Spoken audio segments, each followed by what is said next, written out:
Hello, everyone, and welcome to this Curious About live session brought to you by Glasgow Science Centre. My name is Patrick, and our guest today is Emily Lane, who is an Education Officer from the Bumblebee Conservation Trust.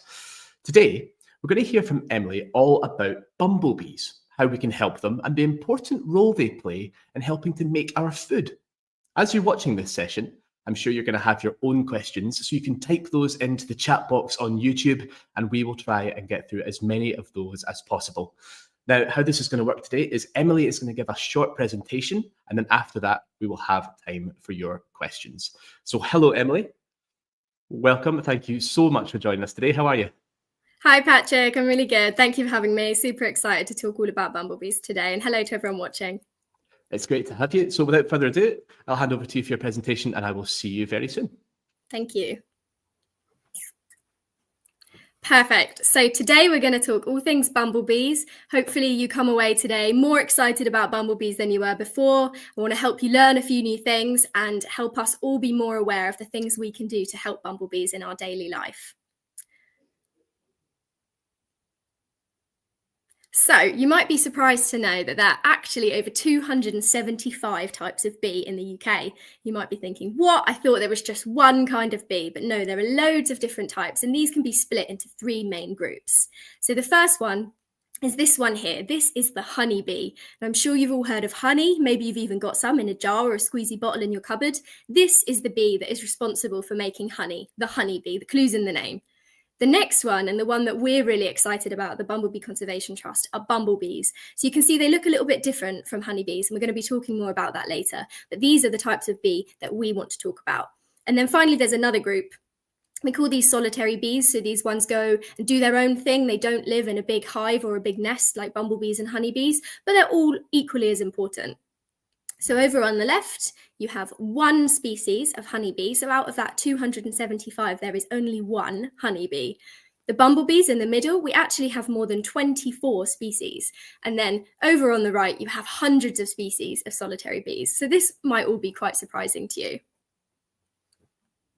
So one honeybee, 250 solitary bees, and 24 bumblebees in total. That makes up our 275 bees in the UK. So we need to take the story back a little bit to when bumblebees first arrived. And this is the region that we now call the Himalayas. So you might have heard of Mount Everest. This is surprisingly where bumblebees first originated from. And back then they were more bold, like a wasp, shiny without hair. But you can see that these mountains have snow on. So you can imagine how cold it would be for bumblebees. So they ended up growing their own winter coat that they could always wear. And we ended up with what bumblebees now look like today. So you might see bumblebees looking a little bit more like this. They've got that really lush, fluffy, hairy coat. And that is what helped keep them warm back millions of years ago when it was really, really cold. And even today, when it's not quite so cold, bumblebees still prefer to live in countries that are a little bit cooler, like the UK. But they do live all over the world, 250 species globally. They just avoid the places that are really hot, like the desert or a rainforest, because they're wearing a coat, so they wouldn't get on with those places. And we're really lucky here in the UK because we actually have 24 species. So that's almost 10% of all of the global bumblebee species here in the UK. So it's really important that we know and we talk about them and we protect them. So I'm going to talk you through some of the most common bumblebees that you'll see in your gardens, in your parks, because remember there's 24 species and you might have not even known that they look any different. This is the classic bumblebee, the buff-tailed bumblebee. They're very, very common. We see them everywhere, and they've got that really distinctive white, black, and yellow pattern, and they're really big as well. So these are a beautiful one to spot, but they don't all look like that. So this one is the common carder, and you can see it's more of a ginger color. It doesn't have such obvious stripes. Even the body shape's a bit different. Or they might look like this, the early bumblebee. So this one's almost entirely black with sort of a little orange bum. And it's called an early bumblebee because it's one of the first ones that you'll see emerge in spring. So already you can see lots of different colorations of these bumblebees.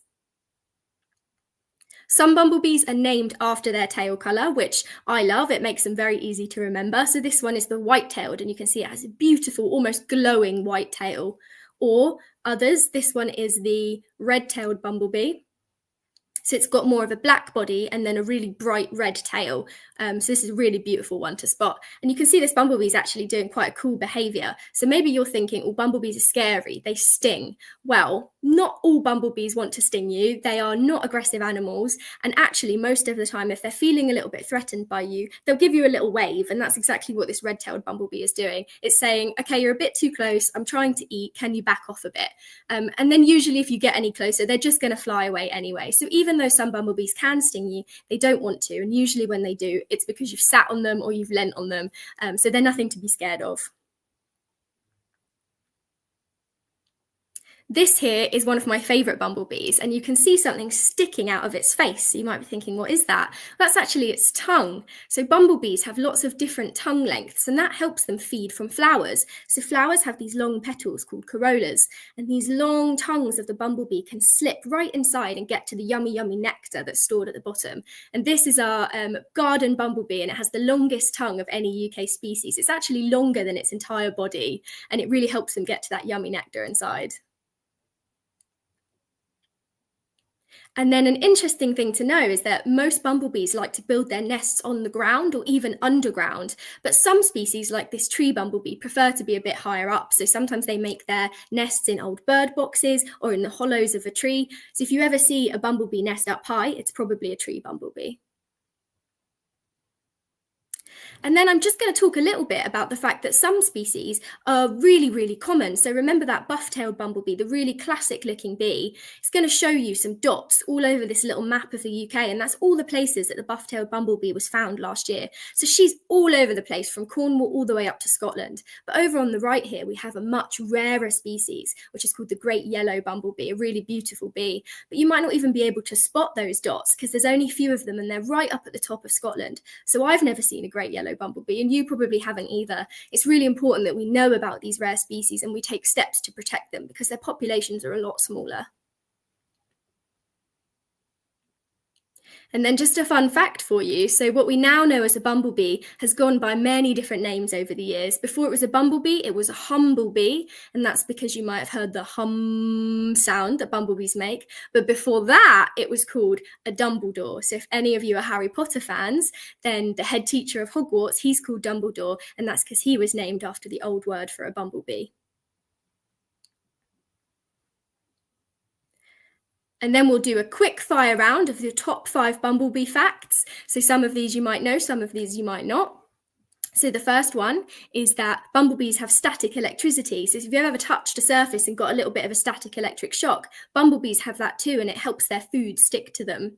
Secondly, bumblebees are able to keep their body temperature really warm, even though they're cold-blooded, and that's because they have such powerful muscles. So they're actually about 28 to 30 degrees inside their body. Thirdly, bumblebees have the really, really long tongue, so you can see this curved tongue coming out. And a funny fact is that they actually have to tuck this tongue underneath their body, otherwise they'll just bang into flowers with it. The fourth fact is that bumblebees have a superpower called buzz pollination. And without this superpower, a lot of the yummy fruits and vegetables we eat, like tomatoes and blueberries, wouldn't be able to exist. And then finally, my favourite fact is that there is a bumblebee called a cuckoo, and he's a bit of a cheeky bumblebee. Rather than building his own nest, he sneaks into the nest of other bumblebees and takes over. So my favourite bumblebee is a bit of a cheeky one. And if you want any more questions about any of these fun facts, you can ask me at the end because I could talk about them for days.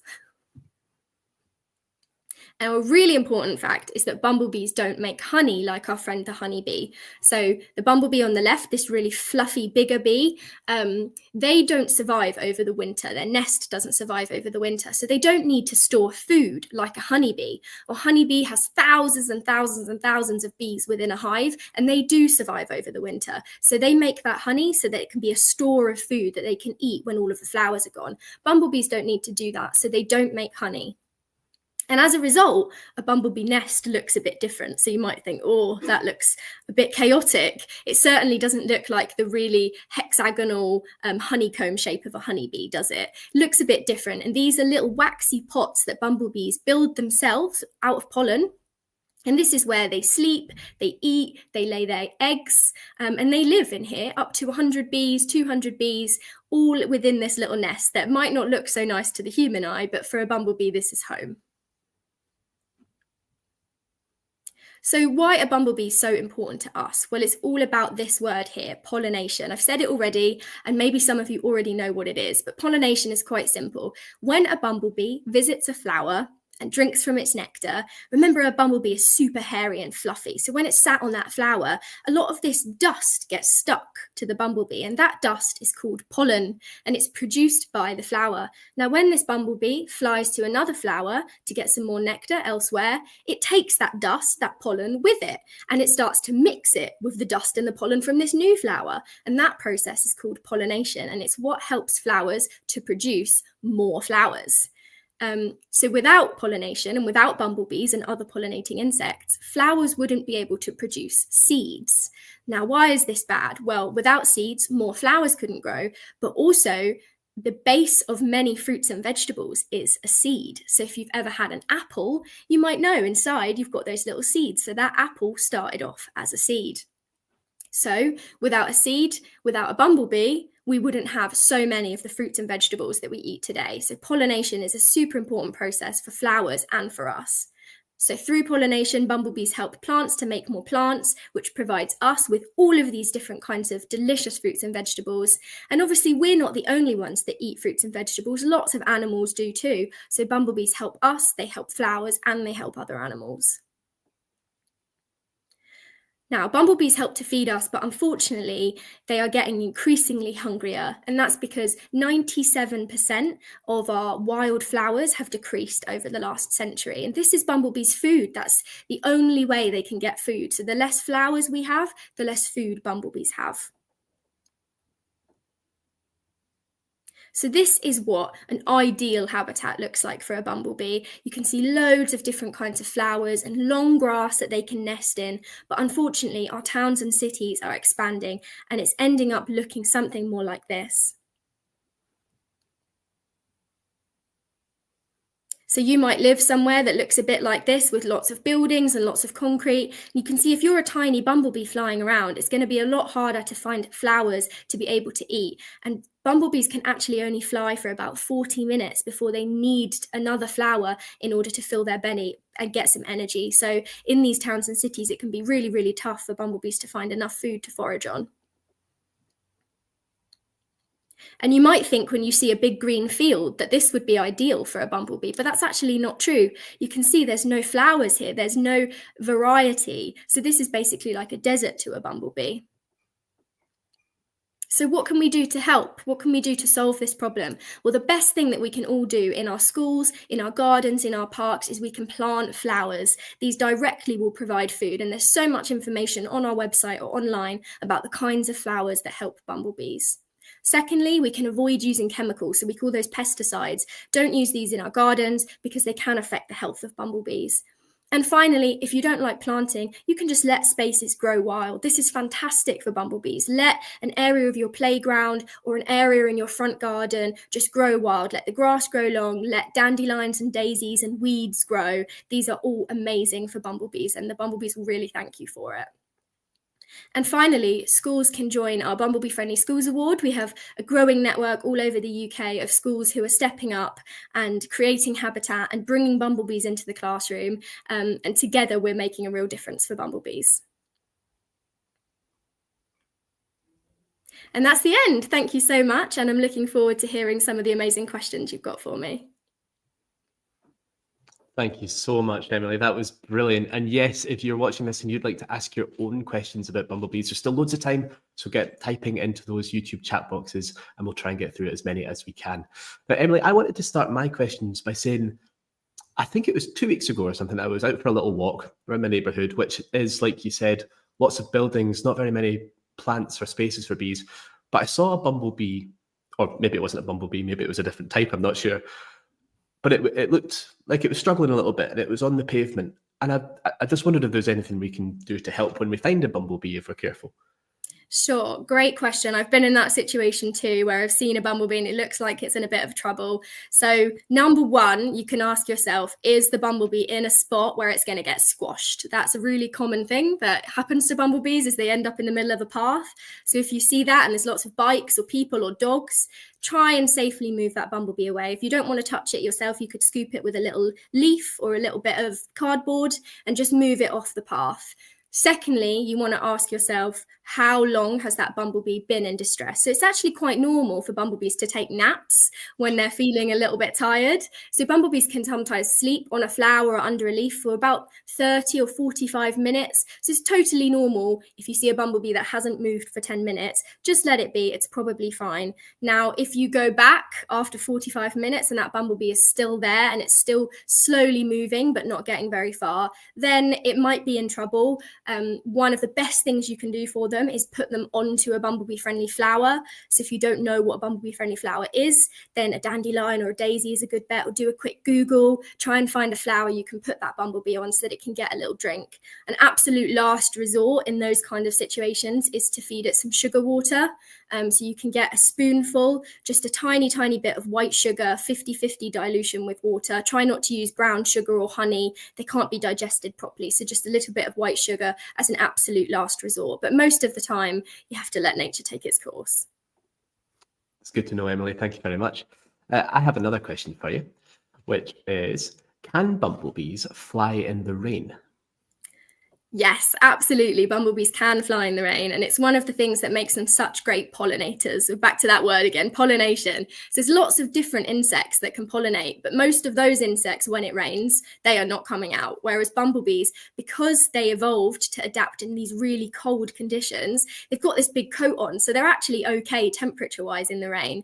If it's really, really heavy rain, then you might find them taking shelter underneath a leaf or a flower just to let that rain pass. But don't worry too much if you see a bumblebee that looks like it's really wet, because they know how to bask in the sunshine so that they can dry off, and they're really good at keeping their inside temperature warm, and that's because they have these really powerful muscles that they can vibrate to keep a constant temperature. So they're actually about 28 to 30 degrees inside their body, which a hot day in the UK is usually about 23, 24 degrees, so they're hotter than a hot day. So don't worry too much about bumblebees in bad weather. They can fly in the rain and they can even fly in the snow. Wow, I'd love to see that one day. I'd love to see how they actually get that done. That's amazing. I'd also like to ask you, Emily, there's a question coming up just now. What happens to bumblebees over the winter? So you mentioned the snow and the rain, and we get a lot of that in the winter. So what usually happens to bumblebees then? Yeah, so bumblebees have developed a really great way of kind of passing by those really, really cold months. And remember as well, in winter, there's not many flowers around. So even though they might be able to survive the temperature, they wouldn't have enough food. So what happens at the end of summer and autumn is the nest starts to gradually die off, and only the queen bumblebees, these are female, nice big bees, only they survive. And what they do, just like a bear, they find a nice safe place, usually underground, and they snuggle up and they go to sleep over the winter. So we call that hibernation.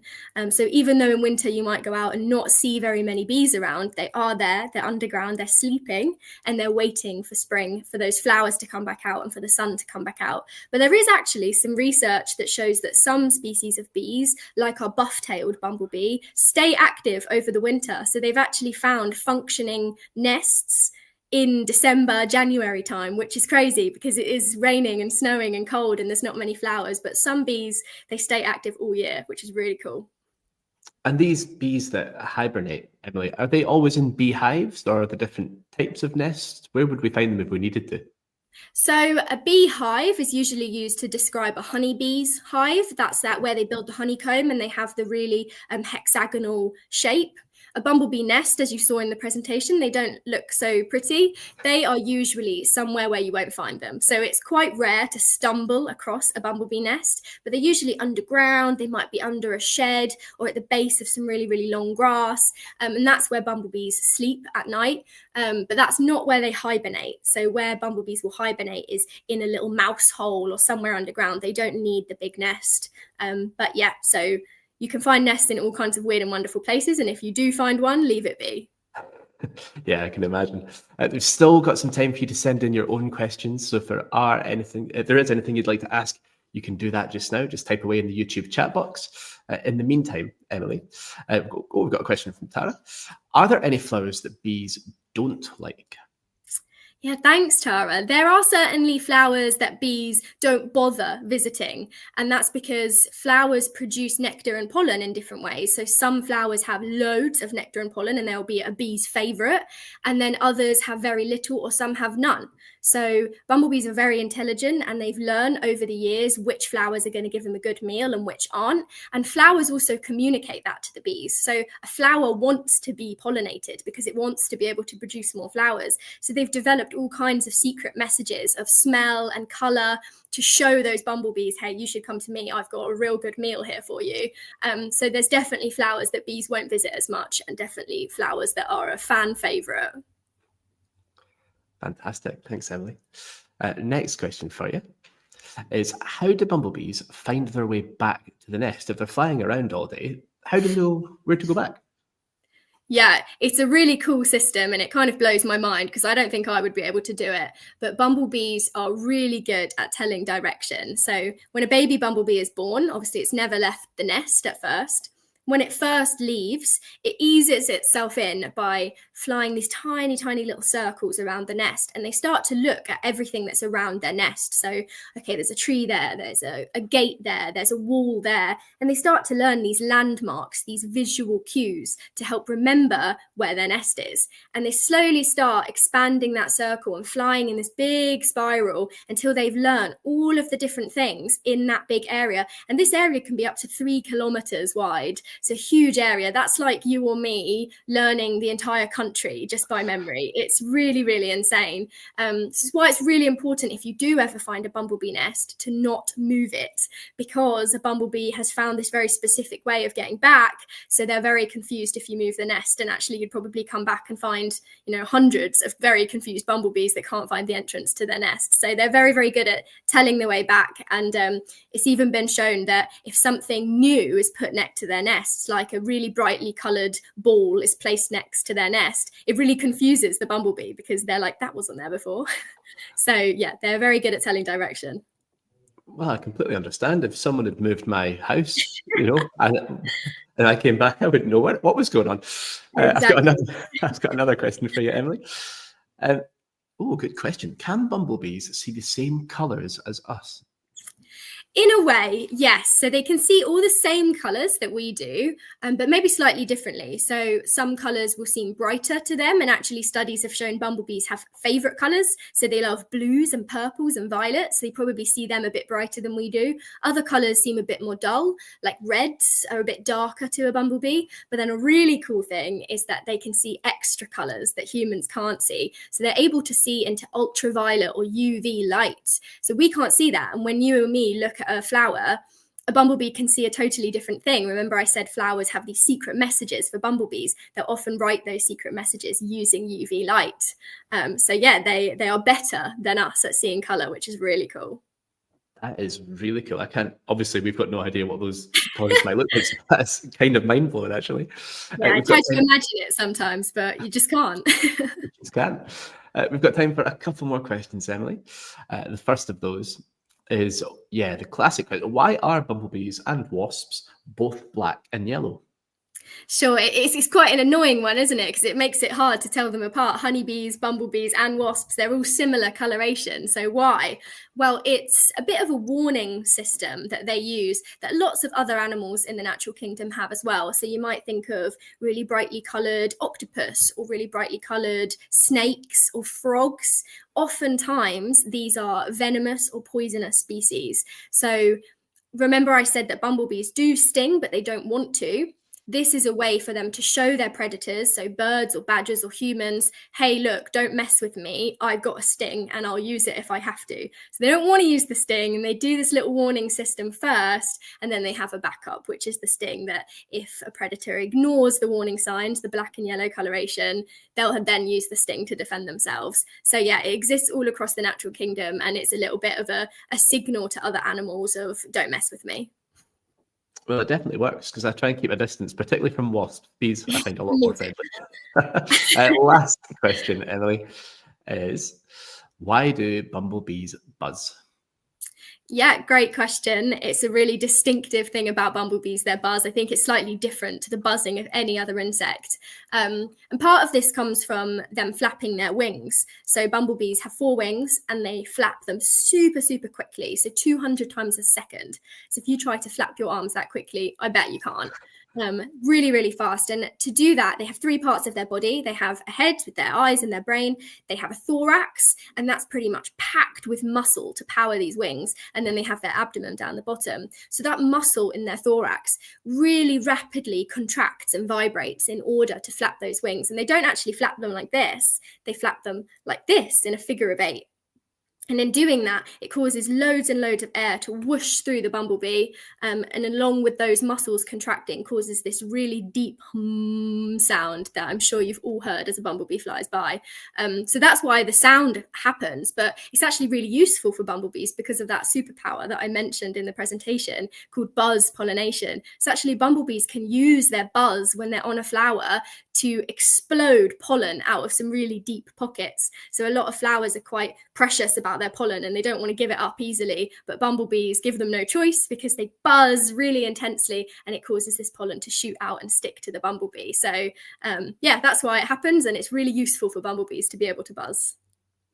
Well, Emily, I could speak to you all day about bumblebees because I've had my mind blown, not just by your presentation, but by your answers to all these questions as well. So from myself and from Glasgow Science Centre, thank you so much for giving up your time and for teaching us so much about bumblebees. We need to look after them. Yes, absolutely. Great message. Thanks, Patrick. Thank you, Emily. And thank you to you, our audience, for your wonderful questions.